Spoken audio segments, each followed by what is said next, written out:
From the look on her face, I had the feeling she'd been trying to get my attention for a while. I'm just troubled teenage girl. Yeah.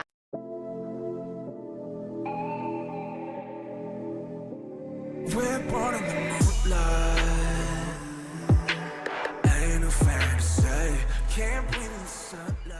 Hello beautifuls, this is Aromie here, and welcome back to Changeling. We're here on chapter 1 with Danny's route. Boy, am I shook. We got his route. Household spirits. Michiko. Breakfast. Oh, okay, it's a new day. Okay, you guys see that? Okay. I'm coming. I glared at my reflection. My hair was not cooperating. The autumn humidity was definitely not doing any favors these days. I finally just gave up. After another sleepless night, I really didn't have the energy to keep trying to make it look less like a fluffy red squirrel had taken up residence on my head. I gave myself another once over in the mirror and shrugged. Close enough, I guess. Whatever. Grabbing my book bag, I thundered blearily to the kitchen where my beloved coffee maker awaited. It really was the only thing that made getting up worthwhile. Once in the kitchen, I abandoned my book bag near the stairs and wandered to the table in search for delicious liquid caffeine. I held back a yawn as I poured myself a cup. It would be nice to go back to bed and sleep for another hour or two. Dragging myself downstairs was getting harder and harder each day. The onslaught of strange dreams the last few nights had definitely impaired my ability to get a good night's sleep. Well, that and the sleepwalking. I'd already tried to zombie walk myself outside in the dead of night at least 3 times. Barring the first night I'd awakened in the woods, I hadn't managed to get past the kitchen, but waking yourself up on a cold tile floor while muttering to yourself in a weird raspy voice was definitely not good for sleep vibes. Even now, it wasn't easy to shake off that creepy sensation of being drawn outside against my will. Not to mention, worrying that it might happen again didn't exactly help me fall asleep each night. I'd already developed the habit of waking myself up every few hours throughout the night, but it was starting to take its toll. At any rate, Mom had, as usual, set out a simple breakfast of egg, toast, and fruit. I could take or leave the food. The coffee was my real target. In fact, if Mom hadn't given me the sit and eat look before I could have absconded with the steaming mug, I doubt I'd have to bother with the toast at all. As it was, I sighed and pulled up a chair. Nothing could defeat that Mom look. If she was lurking around the breakfast table, it could only mean a morning conversation I was barely awake enough to participate in. Spencer, I could hear off in another part of the house, hunting for his car keys, something that had become a daily ritual since they had developed the odd habit of disappearing overnight. So, how's school going? Here we go. Fine, I guess. There's nothing major to report. Nothing I can report without making you fear for my sanity, of course. Really, after this much time, I figured you would have at least formulated some entertaining opinions on your classmates and teachers. You know how Spencer is, he never shares any fun details. Probably because Spencer had slowly become a crotchety old man these last few years. Well, as much as I would love to share school gossip, I'm afraid I don't have any interesting opinions at this point. School is school. Some classmates are people I vaguely remember from middle school. Others are people I don't know, and my teachers are teachers. Except the one that was a wizard, and the 2 that were apparently vampires, and probably several others I didn't know about yet, but were definitely too weird to be human. I'm looking at you, Mr. Wepler. Mom giving me a look that was practically dripping with maternal disappointment. I sighed. Sorry, Mom, there aren't that interesting to gossip about. They're all just completely normal and totally boring people. No magical beings and paranormal craziness here. Nope, not at all. Definitely no weird things that are completely stressing me out, keeping me from sleeping or focusing on school right now. I picked up my toast, watching a familiar brown creature toddle into the kitchen from the living room. He's up earlier than usual. The little guy was definitely among the things stressing me out. What the hell? This thing is just walking around, they can't see it? I've become aware of him 2 days after joining the Paranormal Mysteries Club. I still didn't know if he came with the house or moved in after I sent into the weird. But the first time I'd seen him, I screamed my head off and freaked out everyone at home. And Danny. Apparently werewolves have really great hearing. Michiko, what is it? I was standing on my desk chair, shaking and pointing to a corner near my closet. The little creature was just staring at me, wide-eyed and looking like it was about as afraid as I was. What's going on? What is it? It's over there. It was when they both went to the corner to investigate that it occurred to me they want to be able to see it. Did they just walk through it? Or did the little thing just move to the side? Honey, I don't see anything. Was it a mouse? Do you think we have rodents? We'll have to call an exterminator. I realized Spencer was standing in the door staring at me, and that's what kind of brought me back to my senses about the whole situation. Fortunately, I had convinced Mom and Dad I had just seen a really big spider. I was gonna assume she was gonna say that. Dad insisted on emptying my closet trying to find it. He felt about spiders a bit like I did. But of course, no spider ever turned up, and the brown creature had scurried off after that. And since then, I'd seen it nearly every day. I watched it disappear into the other room carrying Spencer's car keys and frowned. What the little shits? The little shit's hiding Spencer's car keys everywhere? Why does it keep hiding them? I still had, maybe because it's on my side and doesn't like Spencer right now. I still hadn't figured out what that little creature was, but at the very least it didn't seem dangerous. Allie and Danny both had told me to try to avoid it as much as possible, which did not make me feel better about having it in my house. Neither of them seemed to think it was dangerous either.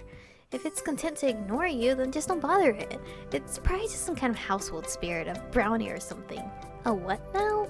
It's just a spirit that's attached to a particular household and protects it.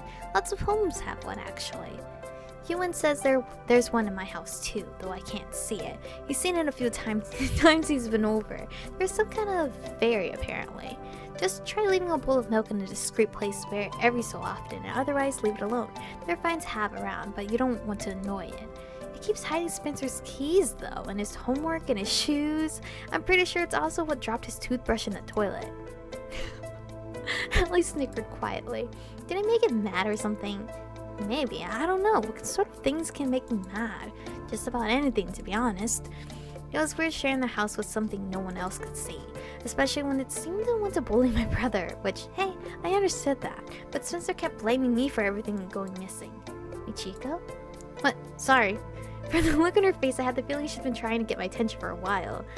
I'm just, troubled teenage girl? Yeah. I just asked how that club was going, mentioning joining the club Allie's in. She looked a little worried. Well, I have been zoning out a lot lately. I tried for a chipper smile, but probably failed. Too tired. You sure you're okay? You look like you're still half asleep. Maybe you're coming down with something? Mom, it's just too early. It's too early. It's just the usual stress. There's a lot of schoolwork to catch up on. Yeah, Spencer said the same thing. It's not even that late in the year, for goodness sake. Senior workload is pretty steep, but it's nothing to worry about, I promise. She put a hand on my forehead anyway. I pushed it away and took another sip from my cup. Looking tired did not mean I might have a fever. Mom, however, did not seem convinced yet. And the club is going okay. At any rate, it gives me something to do instead of just waiting for Allie to finish up. What was that again? Mysteries something? Paranormal mysteries. I still can't believe Allie is interested in that kind of thing. Yeah, I was surprised too. Boy, was I ever surprised. In fact, surprised doesn't even begin to cover it. Do you enjoy it? I shrugged and drained my cup. It wasn't even a matter of enjoying it or not. What is it, MPRA? Yeah, their local agency apparently already started a file on me the moment the Spriggan incident happened. That was an intensely uncomfortable feeling, by the way, but at least being in the club meant I didn't have to worry about dealing with them yet. It could be worse, I guess, and a lot of people in the club are nice. Danny and Elliot are in it? She looked thoughtful. I wouldn't have suspected that. Well, there are lots of people who have an interest in the paranormal. I don't think that's surprising. Besides, it's better than a science club or something.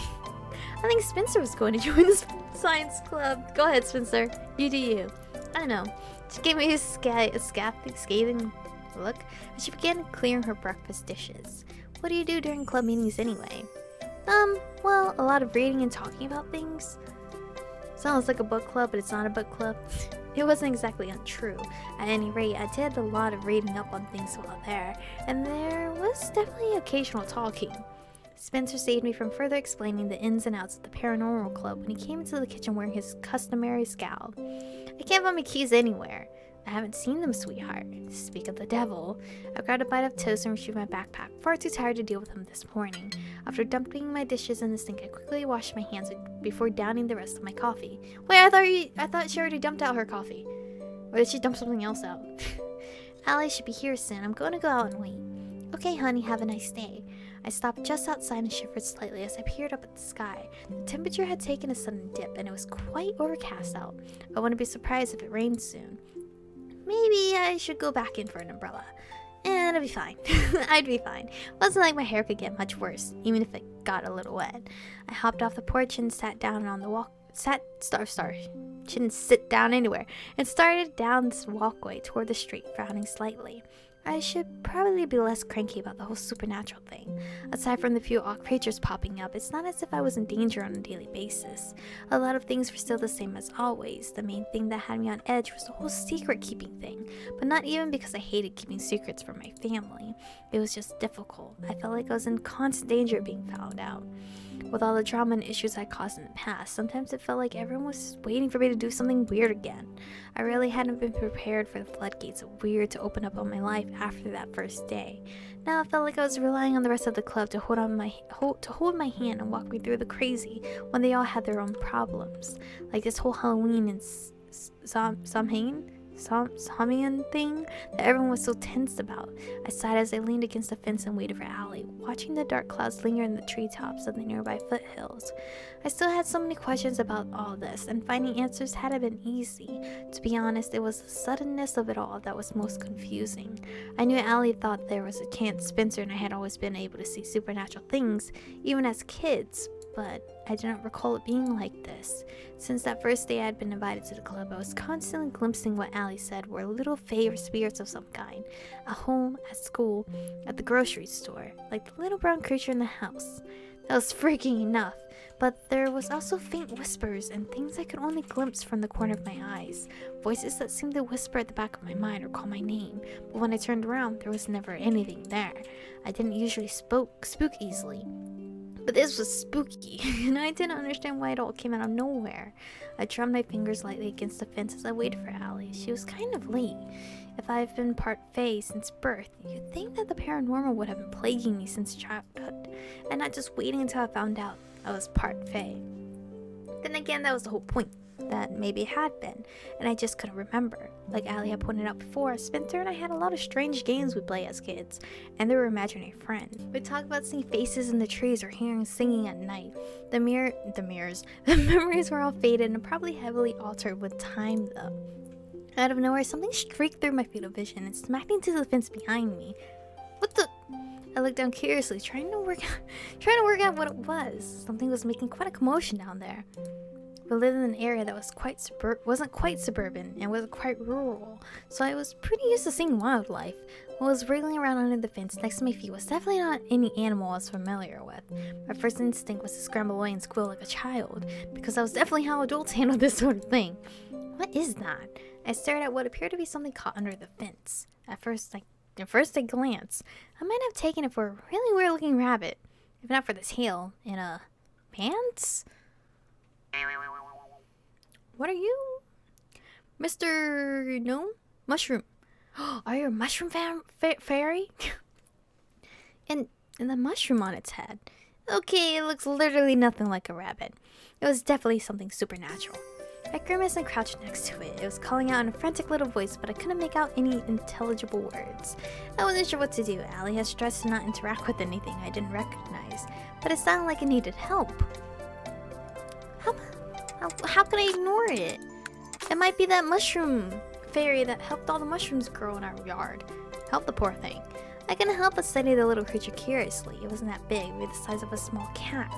It didn't look remotely humanoid, but I could only see its back legs. It was wedged tightly under one board, as if it had been trying to scramble under but misjudged how much space it needed. It was clearly in distress. I can't just stand here and watch. I cautiously approached the creature and tried to work it loose. As soon as I touched its leg, it squealed and started to thrash around like crazy. Shh! I'm just trying to help. Calm down. It was clearly more afraid of me than I was of it. I let it go and tried to work out how to get it free without hurting it. The sound of the wood. My hands were shaking slightly as I attempted to pry the board back enough that it could work itself the rest of the way under. It was my first time actually touching something not human. At least, this one wasn't remotely threatening. Aha! It finally worked itself loose and shot off into Danny's yard without a thank you, or even a look my way. I didn't mind. What are you doing? I'm playing with the dirt. I let out a shriek and whirled around to find Spencer standing a few feet from me, staring. Nothing. I came out way louder than intended. My heart was pounding ferociously. Had he seen that? It looked like you were talking to yourself. And if I am, what about it? Okay, just play it cool. There was a rabbit trapped in the fence. I was trying to set it free. Spencer lay down, staring at a small gap in the fence. He narrowed his eyes suspiciously as he looked up at me. I didn't see anything. You couldn't see anything because I let it free. Duh, Spencer. Come on, man. I probably ran off before you came out then. I've been watching you for a while now. Okay, creeper. Oops. Just because you didn't see it doesn't mean it wasn't there. If it was there, I should have been able to see it. Fine, you caught me. I was talking to an invisible rabbit, probably the Easter Bunny. Call the CIA. You've been acting really weird lately, ever since you joined that club. No, even before that. It's your imagination. How long are you going to keep pretending everything is normal? It is normal. You're just being paranoid as usual. Really? Then you have absolutely no ulterior motives for joining that specific club then? Exactly what sort of ulterior motive do you think I might possibly have? I have literally no motive other than wanting something to do while I wait for my afternoon ride. I hope you know that people say that club is weird. The members, the club room, people say strange things happen on the 4th floor. Spencer, it's a paranormal mysteries club. I have no idea what sort of moron would expect it to be normal in the first place. And we aren't even the only club on the 4th floor. Not everything they say can just be shrugged off as rumors. Why is there never anyone in the club room, even during club activities? How would you even know that? I've been up there before. Why? Is he spying on me? It doesn't bother you at all that people say things about it? I was so done with this interrogation. Part of me said I wasn't obligated to answer his questions, but the real issue was he was just hitting way too close to the truth. It's not the first time people have spread rumors about me. Which is true. No, I guess it's not, is it? Weren't you leaving? I know something is up with you, and when you finally screw up, I'll be watching. Fine, watch all you want. Go ahead. You're gonna be the cray one. Cause if you say some crazy stuff, they're not gonna believe you. Cause we have a reputation in the past for pulling weird stuff. Okay, yeah, that doesn't sound crazy at all. He suddenly grabbed my arm, squeezing tightly. Oh shoot, I'd forgotten. Sorry, I didn't mean that. I know, you've seen some crazy shit. I don't know. Sorry. I don't know what you saw, because game hasn't told us yet. He had my arm in a death grip, and no matter how I tried to pull away, he wouldn't let go. I don't want to hear that from you ever again. Or again, ever. Fine, I said I'm sorry. You're hurting me. Hey, Michiko?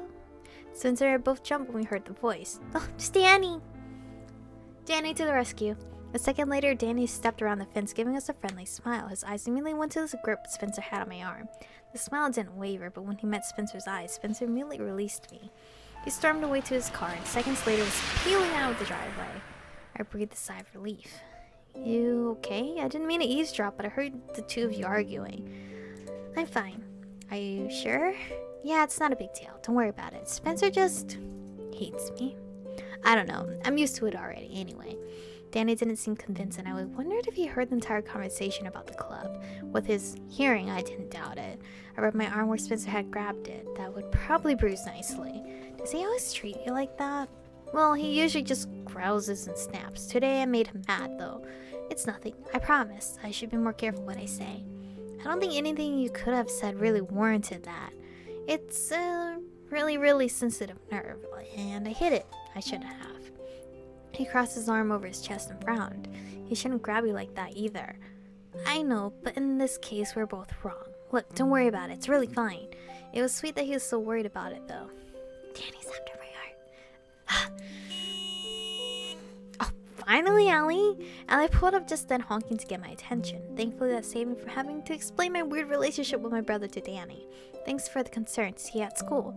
I waved and ran to her car. Danny looked really unhappy, and I felt sort of embarrassed that he had to witness that. It was one thing for Spencer to be like that in front of family, but another thing entirely when other people saw it too. What was that about? What was what about? Don't give me that. Danny looked kind of mad. It was nothing really. Danny almost never gets mad. He saw Spencer get a little cranky at me and wasn't happy with my explanation. That's all. Everything okay? Well, I used the C word. What C word? Crazy?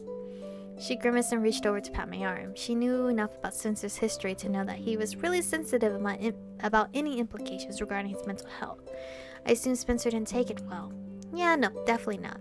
Spencer really didn't tend to get physical. I just shouldn't have said he was crazy. He hated people saying that to him, which honestly was fair enough after everything he's gone through. During the really brief period, Mom and Dad hoped we could just go back to school and move on like nothing happened. We'd both been bullied. People said we were lying, we were making things up, that we'd wanted attention or had been doing something illegal in the woods. It kind of rolled off my back. It's pointless to be upset about people calling you a liar when you know you're telling the truth. Spencer hadn't handled it as well. Didn't handle it as well. And of course, he's gotten the worst of it. He was the one who said he saw monsters, so that I was a monster that had attacked him.